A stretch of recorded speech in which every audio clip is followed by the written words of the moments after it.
And now, it's the Finding Your Spine podcast with host Chase Spears. Welcome back to the Finding Your Spine podcast, where we call you to live and lead boldly in the truth. Right now, I'm getting to talk to a man who is doing that. Literally, he's dedicated his life to it. His family has dedicated their lives to it. This is going to be an exciting conversation with John Molineux. And John, I'm just so excited to have you here with us today. I know it's really late where you're at. Tell everyone where you're actually coming to us from. Yeah, I'm calling from Ballito, South Africa. So 9:07 p.m. here. A little bit getting close to my bedtime, but I'm honored to be here. Yeah, well, I'm grateful to have you here, and thanks so much, especially with the time difference, for making the time. John's a big deal. He is the CEO of Love Justice International, an international nonprofit that disrupts human trafficking across more than 20 countries. John first traveled to Nepal in 2002, saw the need, and has dedicated his entire adult life to getting after this and saving people from the scourge of human trafficking. A writer, educator, and lifelong student of philosophy, John's work is based on a commitment to truth. He, his wife, and two sons serve there from South Africa, and they're literally saving lives. And John, I'm really excited about what you're doing. This is a mission close to my heart, and I'm looking forward to digging into it today. So if you don't mind, just go ahead and give us a quick once over the world. Who are you? What is Love Justice? And what are you guys about? Yeah, well, Love Justice is a Christian nonprofit. Our mission is driving the downfall of slavery in the places where it's most rampant. And we, most of our work is fighting human trafficking through a strategy we call transit monitoring, where we seek to identify people who are in the process of being trafficked and intercept them before they've been exploited. And we do that either by convincing them not to go, involving the police, or in the case of minors, involving parents. And so we do this in 20 countries around the world, and we've just crossed 100,000 individuals that we've intercepted around the world to prevent them from being trafficked. Wow, 100,000. What's that feel like, thinking that your life has been able to prevent that many people from being sold into when they're trafficked, where are they going into? What is it that you're saving them from? I mean, there's a lot of different types of human trafficking, and I started working in Nepal, and it was 2004 is when I started learning about human trafficking, and I learned how at that time around 10,000 Nepali girls were trafficked to India each year, and these are young innocent girls who are lured by false promises, either false marriages or false jobs, and when they arrive at their destination, they're left in a brothel and they're told that they have a debt to pay. They have to pay back the price that the brothel owner paid to have them trafficked. And of course, these innocent girls are like, they try to refuse. They want to leave. They want to run away. They're not allowed to contact anyone they love.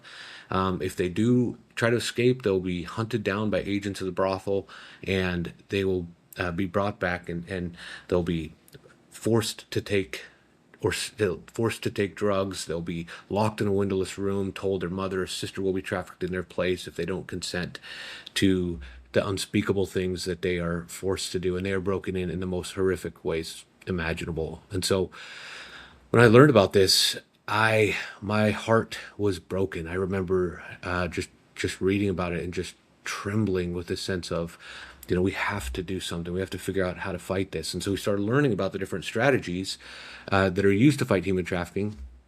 You could divide the strategies into the post-trafficking strategies, like aftercare and rescue. But those strategies, as valuable as they are, it'd be far better to prevent it from happening. They can never really undo the damage that's been done. The prevention strategies that are used, on the other hand, are primarily awareness, job creation, and these strategies don't necessarily have a tangible impact where you can point to a person and say, here's a person who otherwise would have been trafficked. And some research has suggested that they don't actually reduce how many people are being trafficked. And so transit monitoring aims at the most strategic moment when a person is in the process of being trafficked, but before they've been exploited. And it has a tangible impact in the lives of real individuals as precious as the people you and I love most. It's incredibly cost effective, $112 fully loaded over the last 12 months for us to intercept one person. So when we learned about this model, and we started trying to get it going in Nepal, I was kind of learning how hard things were as a foreigner living in a country in a different culture.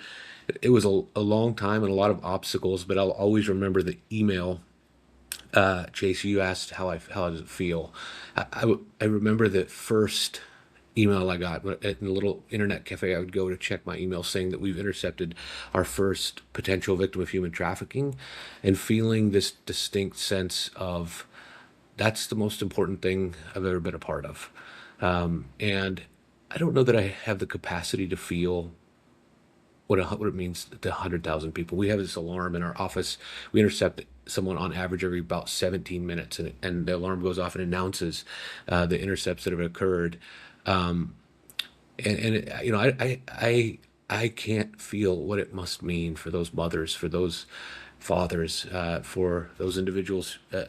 But we use a technique, because if God loves every person more than the person I love most, if I want to know his view of it, I should imagine how I would feel if it happened to the person I love most. And it's an exercise that we do. We ask people to close their eyes. We walk them through a scenario while they picture someone they love most. And we did it. We had a team visiting the other day, and we did it. And I mean, I can't get through it without weeping. Nobody can listen to it. If you really do it, your heart gets broken, and that's the anointing that God gives us for this work. Because I thought of my sons, and that day, every time the alarm went off in our office, like, I burst into tears just thinking about what that meant. I kind of feels like a broken heart, because we also think about the ones that we aren't able to get, the next one that we might be able to get if we're faithful and effective in our work. Man, that's so amazing.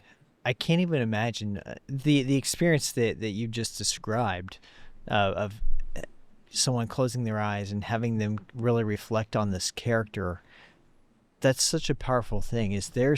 I'm trying to figure out, is there some way, listeners, that I could go through that? I mean, I could pull that up if you want me to. It is an emotional. It is a hard thing to go through emotionally. I don't know if it's even appropriate for your podcast. But if Chase, if you want to do it, we could do it now, or we could do it, not on the podcast. We could do it in the podcast. You can decide later whether you want to cut it out. What do you think? Well, I'll tell you what. Let's me go through it individually. And if there's a way in the show notes to be able to help other people who are willing to do that, because I mean, the experience. I've never been where you've been, right? I've been a soldier. I've been deployed. I know what combat's like.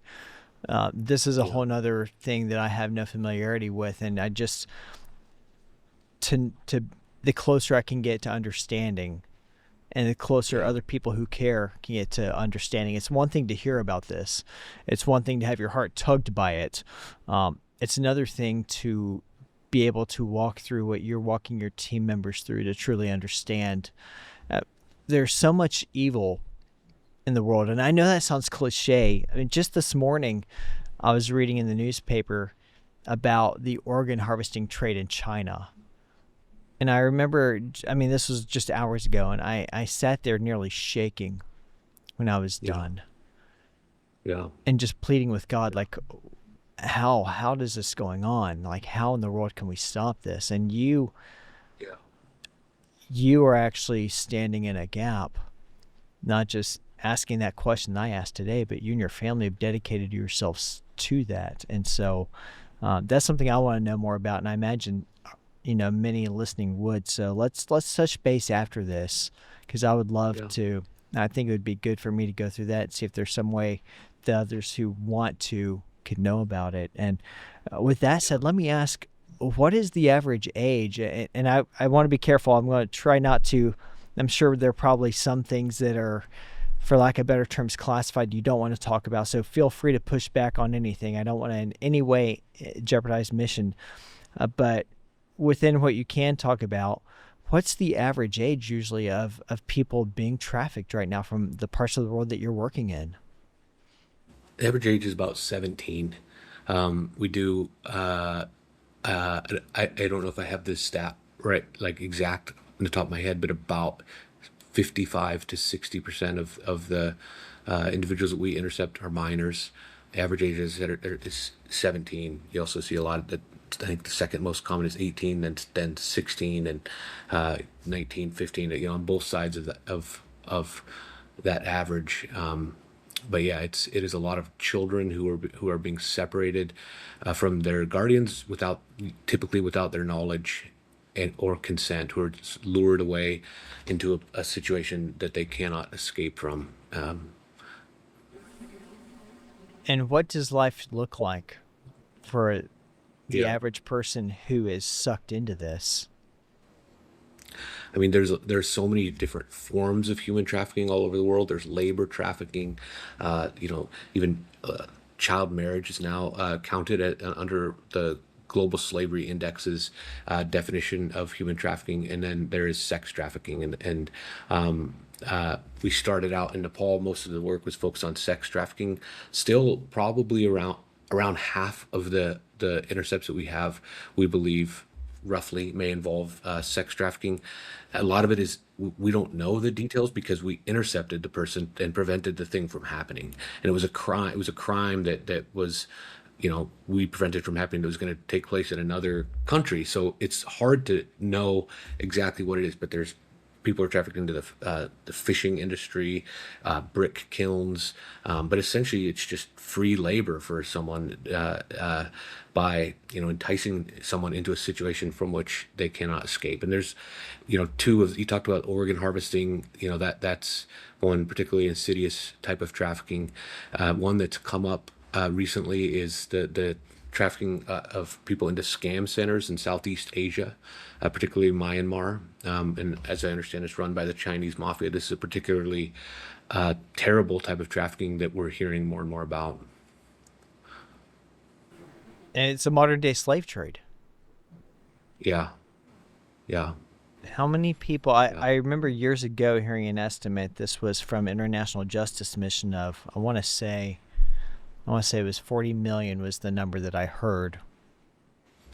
Yeah, that it was very likely. So the Walk Free Foundation, they publish a global slavery index. They're the only ones that actually publish any information about the number of people who are enslaved, and they've done it every few years since 2013. It's based on surveys and modeling, and their number for their latest 2023 report was 50 million people living in modern day slavery today, and that includes child marriage as well as labor trafficking.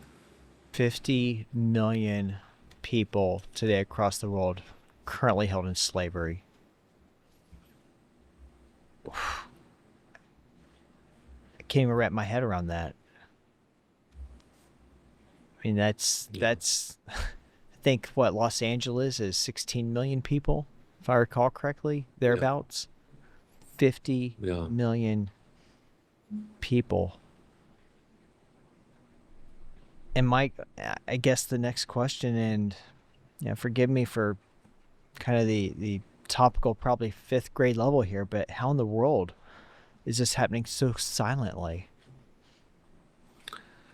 Yeah, I mean, the nature of human trafficking is to happen in the dark. It's very, of course, very secretive, very hidden, and that we're hearing more and more about it. I don't believe it's necessarily because it's increasing so much as that awareness about it is increasing. And one of the factors that I think allows it to thrive, it's sort of a crime without a constituency, in the sense that, trafficking victims in the places that they're being trafficked through, the routes along which they're trafficked, they're going from there to there. And, they don't have a voice to influence the priorities of law enforcement to really care about it as an issue. And in the destination, they're sort of those are foreigners. They're not, they don't have, again, they don't really have a voice. And so, not that law enforcement doesn't want to prioritize it. I think everyone kind of, in general, except traffickers themselves, wants to reduce human trafficking. But it's just, sometimes it just doesn't make its way onto the list of things that are being raised as a law enforcement priority, I think, because of the nature of it. So this is happening so silently, and you went to Nepal in '02. How did this hit your radar on that trip? I don't want to put words on your mouth, but I'm imagining that's probably not what you went on that trip for, or was it? Well, honestly, we went. I went with four other friends from Taylor University. We were kind of just looking for missions and adventure. We ended up working with street children. Had our hearts really broken by their situation, and then a couple years later, a friend of mine was involved in starting a home with his church in Lincoln, Nebraska, and he called me and he said, "I'm going back to Nepal. This home is starting." And I got a one-way ticket thinking I'd be home by Christmas. And I got back to Nepal and I saw, on the one hand, the street kids we had worked with before. You know, some had died, many had gone from bad to worse. It was like the worst thing ever. And then seeing the kids in this home so bright, full of life and hope and worshiping and playing and going to school and being cared for, it was like the best thing ever. And that contrast made me, I spent the first Christmas of my life on my own in Kathmandu, Nepal. And in short, I lived there ever since for the next 20 years. And about a year ago, we moved here to South Africa, which is a better location to support our work that has expanded around the world. So you guys work in over 20 nations. Is there any particular nation, if you feel free saying so, that you see this being the biggest problem in, or the biggest problem nation when it comes to human trafficking? I think that I'm not okay. I believe that the highest prevalence in the world right now is North Korea. It used to be, honestly, the report previous to this, the country that you would hear that was the most common was India. So it exists on a massive scale in a lot of places. Particularly, it tends to be the most broken places where government responses and law enforcement maybe is not as robust, and where criminals are able to exploit other people with relative impunity. But when people are able to commit a crime with impunity and they're able to get away with it, that creates a situation where a small change in the perception of risk can have an outsized impact. So people are getting away with trafficking people in the open in a place, and we just come and we set up a monitoring station where we have a few staff along a border crossing at a bus station or a train station. They're looking for signs of trafficking, poking around, getting the police involved, and traffickers are getting arrested. That can greatly increase the perception of risk. And while there's a diminishing marginal return for increasingly robust law enforcement responses in places that already have a robust response, in places where there's nothing, a little bit can have a huge impact. And so that's why our mission is to drive the downfall of slavery in the places where it's most rampant. And we believe that can happen and is happening in many of the places where we work. I rather imagine the answer to this question is probably situationally dependent and regionally dependent and probably even in time dependent. But you mentioned law enforcement, and every one of these nations in my mind is kind of screaming, where's law enforcement in this? Where are the police? What are you finding is reality on ground about law enforcement's willingness to help, or maybe in some cases complicity in this horrible thing? We encounter it all across the spectrum, from complicity to just eagerness to help. But ultimately, we cannot work if we cannot do transit monitoring without permission and authority and ultimately the cooperation of law enforcement to be able to keep our staff safe. Because when we're intervening in dangerous criminal networks, and if law enforcement are not willing to cooperate with us and be on our side, we simply cannot do it. But ultimately, bringing involving the police, bringing them along, helping equip them to be more effective is our goal. But this is something that we've done it in more than 25 countries. We have a lot of experience trying to figure out how to adapt a basic strategy and framework across a variety of environments. We feel it's a strategy that is underfunded. There's a lot of money is spent fighting human trafficking around the world every year. The vast majority of it goes to those strategies, those rescue and aftercare that fail to prevent it, or the prevention strategies like awareness and job creation that fail to have a tangible impact. As far as we know, we're the only organization in the world that is seeking to scale transit monitoring, and we're a $5 million organization. You mentioned just a moment ago the necessity for having law enforcement in cooperation, for many reasons, but one of them to keep team members safe. And when we talked earlier, you were candid with me that this is not necessarily the safest line of work one can get into. You have team members who have daily faced down some very real threats. Yeah. I mean, again, our monitors are they stand on the front lines, standing up on behalf of some of the most vulnerable people of the world, and standing up to some of the most vicious criminal networks in the world. So they are threatened. We have had incidents where our monitors have been attacked. By God's grace, no one has ever been killed, and we're just fully committed to doing everything we can to ensure that they have a level of security that we would find acceptable for us or even our loved ones, because our frontline monitors and the subcommittees, the volunteer subcommittees that oversee them, which typically these are local Christians in an area or churches who voluntarily support and oversee these transit monitoring stations. They're not paid. They don't earn money, and their lives can be threatened when traffickers get arrested and traffickers see the disruptions that are occurring. So they are just the heroes of this work that make it possible. It's the church being the church. Jesus said, "Whatever you do for the least of these, you do for me." And so we feel that victims of human trafficking around the world are some of the most vulnerable people imaginable, and we really feel compelled to just call the church to love justice, to get involved in the fight against the world's greatest injustices, to stand up to and fight on behalf of the most vulnerable people.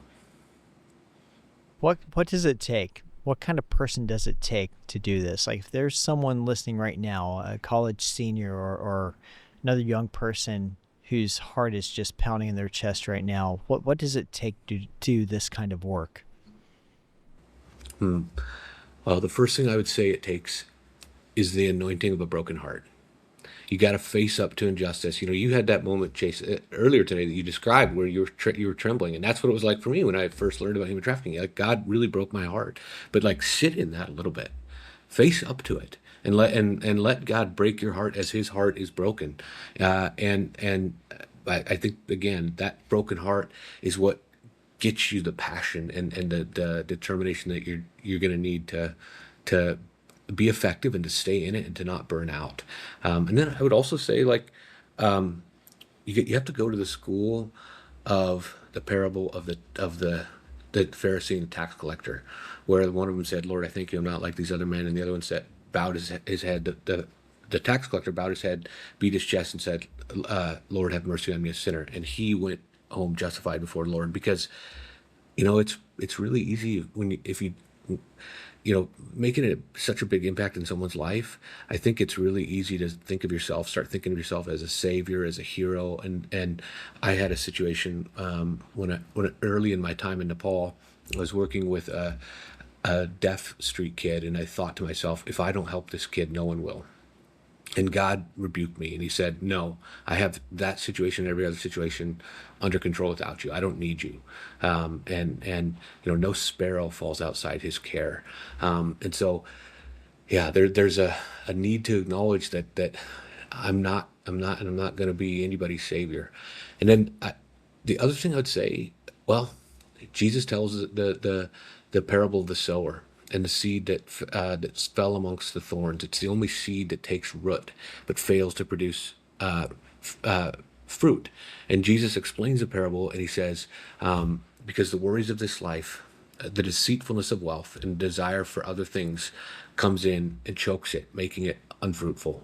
And so I think in everyone's journey, we all have these idols, these other things that we desire that ultimately stand between us and the just incredible, amazing life of impact that God has for us and wants for us. And I think those things, they stand in the way. They're things that we have to deal with and root out. And the last thing I'll say, Chase, is you have to face up to injustice and let it break your heart, and you have to sort of do that with God, because it's easy to I mean, it's really natural to say, God, where are you in this? How can this be? How can you allow this to happen? And just to somehow accept the paradoxical facts that, on the one hand, that there is tremendous injustice in the world and it's horrible, but on the other hand, God loves every person more than the person I love most, and no sparrow falls outside his care. He is sovereign over all of it. And so our choice is really not to be anybody's savior, but to be a part of what God is determined to do with or without us. That's powerful, brother. That's powerful. Let me ask, it was 2002 you took that trip. We're now 2026, 24 years later, approximately. What was the journey of starting this? You mentioned a moment ago you're now a $5 million organization rescuing people in 20 countries. Tremendous accomplishment, tremendous reach. What was the path of seeing the need and building what we have today? Yeah. Well, if I am going to try to be concise in my answer, I think I would say something like, I started out personally doing relational ministry in a combination of English and broken Nepali and gestures.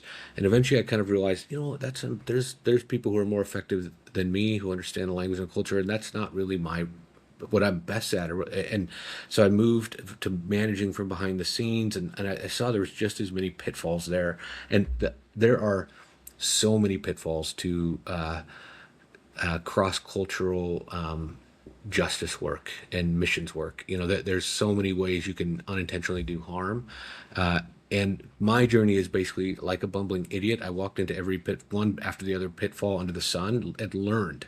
And I really, eventually, like, learn from your mistakes, admit your weaknesses. You are going to fail, but fail fast, and learn from it and improve. And so eventually, after years of trying to work in the ways that I first thought, first was inclined to work, we eventually kind of discovered this principle about what we as outsiders, as Westerners, what our role should be relative to the right nationals. Because the right nationals in the places we work, they know the culture, they understand the language, they know what's going on. And if there's one thing that 20 years in Nepal taught me, it's that I don't know anything about what's going on, and all I'm going to do is misinterpret every situation and make a big mess.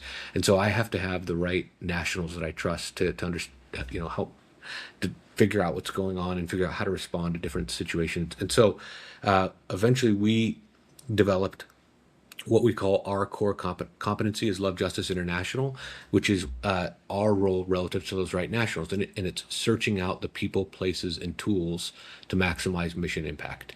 And so we find places where the strategy is needed. We use a lot of data science. We use, we study different places around the world, and we find the right people. We're really committed to searching for the right champions of our work and developing relationships with them, and discerning, the right people through whom to work. And then tools, the people, places, and tools to maximize mission impact. So we have a guidebook called our Transit Monitoring Standard. It's like a 50 to 100 page guidebook that tells you how to do transit monitoring, that a team of 5 or so stakeholders over the course of 15 years has honed and refined and improved. And that's just one of about 30 field core processes that are associated with our trafficking work, each of which has stakeholders who are refining it and driving it towards excellence. And so I started out sort of thinking that business tools and we're about as far from missions or as it could be, and I realized that eventually came to realize you need those things to scale, to do things with excellence, and so eventually that became our specialty. And when we figured out how to really restructure love justice around that core competency, we figured out how to scale effectively. After years of kind of spinning our wheels and finding everything really, really difficult, we've gotten to a point where we've figured out how to do it.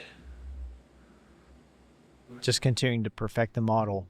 And I presume that's probably something you're still doing. I imagine for everything that you do to improve interception, the enemy is probably adapting as well, just like I saw as a soldier.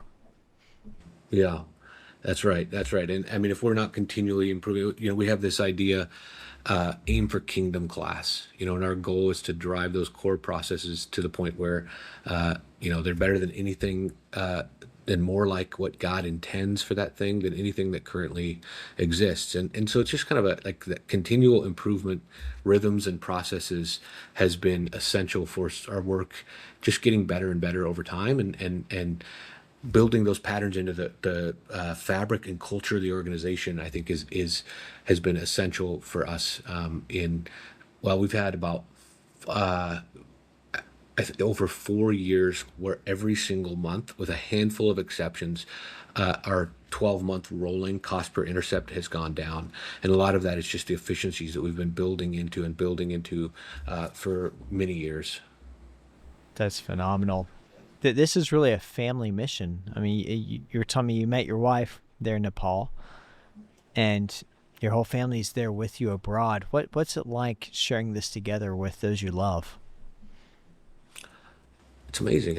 My wife, Aksha, she started out, we have several children homes, we call them family homes in Nepal. She started out working with the kids and was our family homes director for a long time. She's now the regional steward to Nepal and Bangladesh, and she is amazing. She's worked on the ground as a monitor. She knows every part of the organization, and just being in sharing this mission together and being on this journey together has been a wonderful journey. And I have 2 sons, Blaze and Jude. Jude is 6. When I ask Jude what he wants to be when he grows up, he wants to work for Love Justice. What a beautiful thing.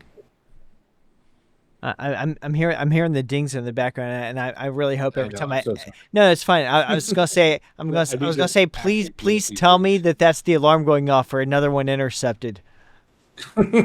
No, it isn't. It's my phone just getting messages, which I failed to silence. Oh, no, that happens to me too. I was gonna say, man, if that's an intercept, turn it up. We want to sell. If that was an intercept, it would have been better. I should have said it was. We actually do have a screen that we've had a team that was just here from Taylor University that was developing it. And instead of just the announcements when we have intercepts, we're going to actually have a pop-up showing the location, describing a little bit about the individual, and showing the team that made the intercept, and then it'll just kind of be showing their number of intercepts they've had this today and this week, this month, and then it'll go to a map that's scrolling around the world to the different places where we've had intercepts today. And the goal is, we intercept around 2,500 people every month, and so it's like 100 in a day. So we don't have the capacity to really feel what that impact means and how amazing and how exciting it is. And so we're trying to create an environment here at our program headquarters where that's on display and where we get a sense of, and we have a sign that on the wall of our office that says, "The freedom of many depends on the effectiveness of the work that we here do today." And we want to always remember that. We want to remember that our actions can actually make a difference. If I'm a little bit more effective or a little less effective, that really does make an impact in the lives of people who God loves so much. Man, you talk about impact. What's it like for the average person, average human being made in God's image, and you intercept and you save that person from falling into this trap, and you get that person safely back to, hopefully family that night, and it dawns on them what they have just narrowly escaped. How what's that like? Do you ever see that? It's funny. I honestly, I don't really see that, Chase. Because I mean, we have most victims that we intercept are from middle of nowhere, Uganda or Kenya, or like places that I'm not, and so it is it can be hard for us to understand what is that like. We have in our minds that joyous reunions with mothers and fathers, and I'm sure there are many of those. I think also many victims of human trafficking are amongst the poorest, most vulnerable people in the world. So many might not have the best situation to go back to, but no matter what, I mean, no matter who you are, to be trafficked, to be enslaved, makes you worse off, and it's one of the most life ruining things that could happen to you. And so that's an impact that if it was my sons, if it was if it was someone I loved, I would give just about everything I have to prevent that from happening. And maybe I would actually I think I would give everything I have to prevent that from happening. And so we feel that, like, impact, maximizing impact, trying to find situations where you can make the greatest possible impact in the lives of as many people as possible, is kind of at the heart of what charity should be and really is. I recently wrote an article called "Charity Without Impact is Dead." Love cares about impact, because if it was my loved one, I wouldn't care about intentions. I wouldn't care about the extent of someone's sacrifice.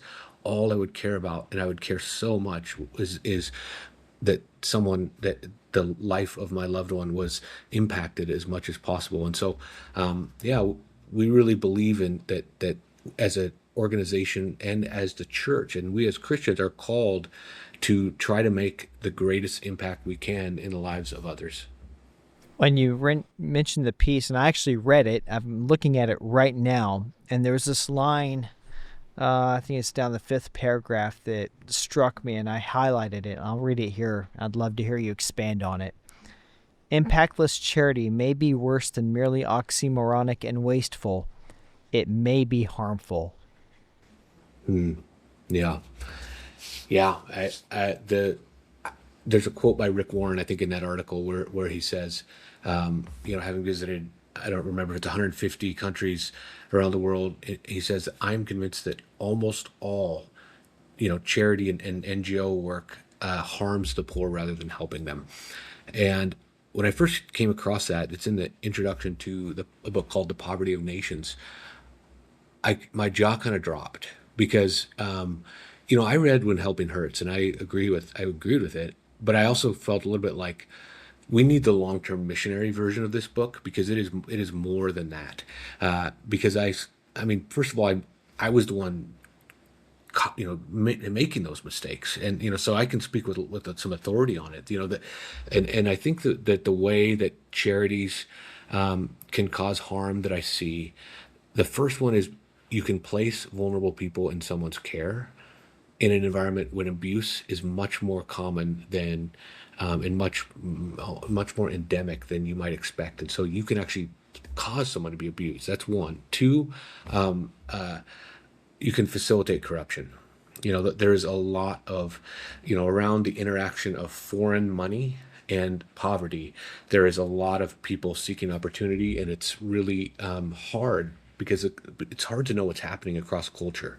You're on this like adventure experience, it's a sort of missionary adventure tourist experience, and you feel like you're making such an impact, and you can have the wool pulled over your eyes. And especially when you talk to people, you sort of been on a stage talking about the impact of your work, you really don't want to have that wool pulled off over your eyes. you really want to believe that you're making an impact, and the impact is real, and you don't want to face up to the ways that you may be doing harm.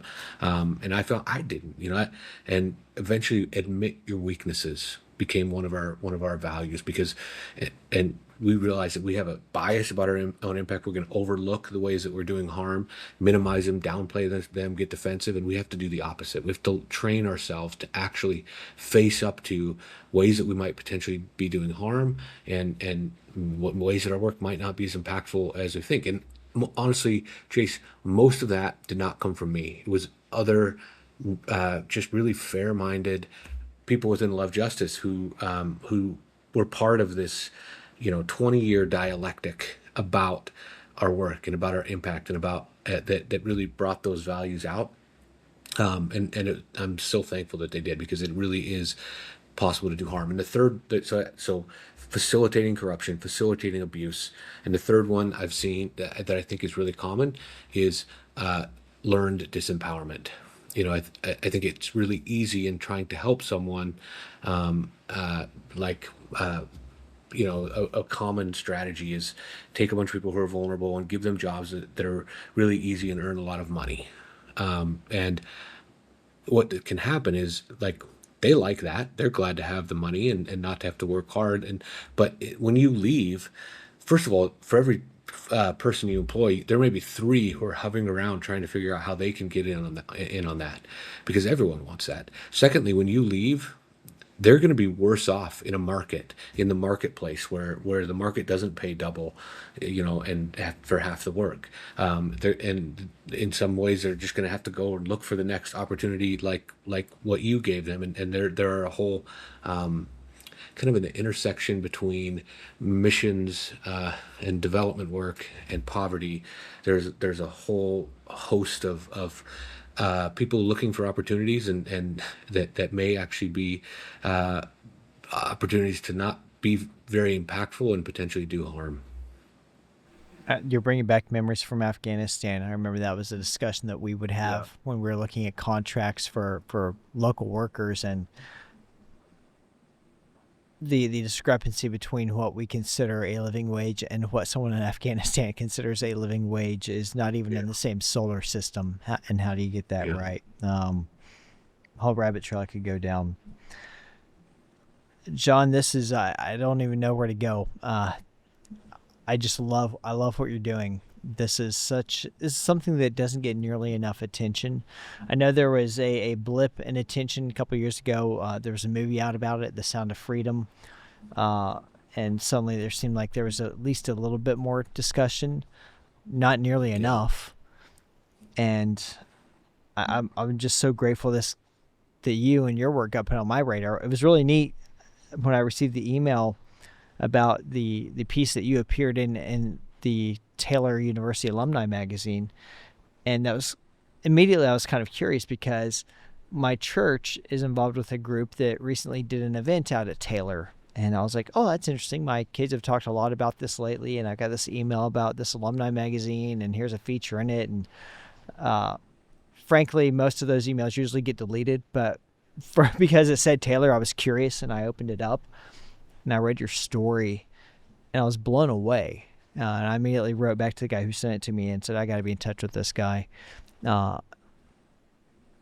You're literally, you're at ground level. You are where things are happening, and literally saving people's lives. There are a lot of high callings, but this one's up there. And I know that you know that. I know that you feel that. How do you guys see a lot of darkness? You see a lot of light. You see a lot of reason to celebrate.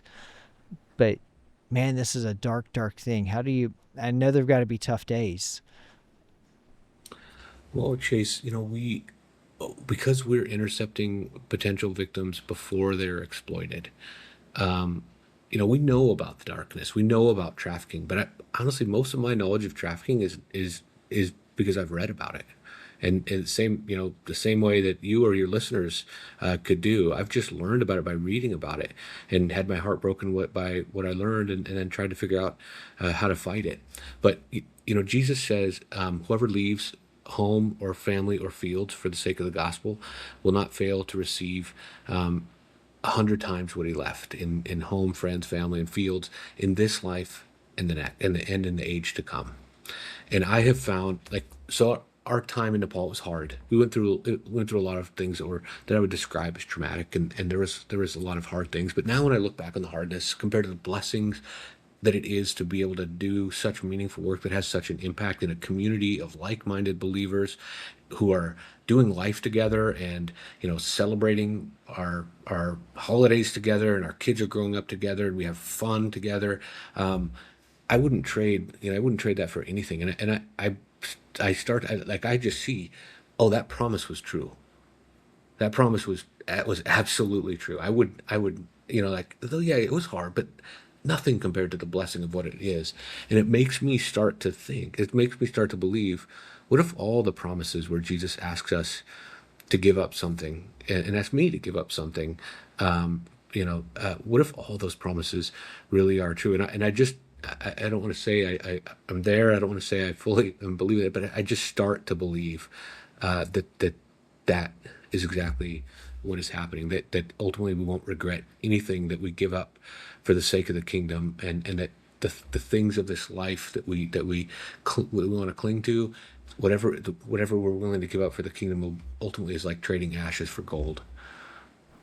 Yeah, and you're living it. Let me ask, John, as we kind of get ready to wrap up here, what have I missed? What else should we know about the work that Love Justice International is doing, about what you're doing, about how we can encourage other people to get involved in this critical mission, this critical life-saving work? Yeah. Well, I mean, you can check out our website, lovejustice.ngo. We would covet your prayers. We've really seen God bring breakthrough blessing in response to prayers over and over again. Spread the word about our work. But also, what I want to say to maybe all your listeners, more than that, is strive to ask the question, how can I make the greatest impact with my lives and with my life and what I've been given? And really think about and be very intentional about figuring out how to maximize impact, whether that's through your giving, whether that's through your prayer, whether that's through service and what you dedicate your life to. And again, Jesus says, whatever you do for the least of these, you do for me. And so who are the most vulnerable people in the world, in your community? Those are the people where Jesus is in essence crying out to us. And what we do for those people, we do for him. That's a great question, John. Thanks so much. I'm tremendously honored for this time with you. I'm tremendously grateful for the work that you're doing. And I really appreciate you coming on, taking the time today to share about it. And this is just an encouragement to see someone like you who is putting hand to the task and getting amazing, amazing things done. May we all strive to leave that kind of legacy. Thank you, Chase. I'm very grateful for the opportunity. You betcha. Well, here on the Finding Your Spine podcast, I usually end with asking, what are you going to do to find yours? But I think John really kind of threw down the best challenge there. I encourage us all, and I'm going to be reflecting on this. How can I make the greatest impact with my life? We'll leave it there. Remember to like and subscribe so you never miss an episode. And we'll see you next time on Finding Your Spine.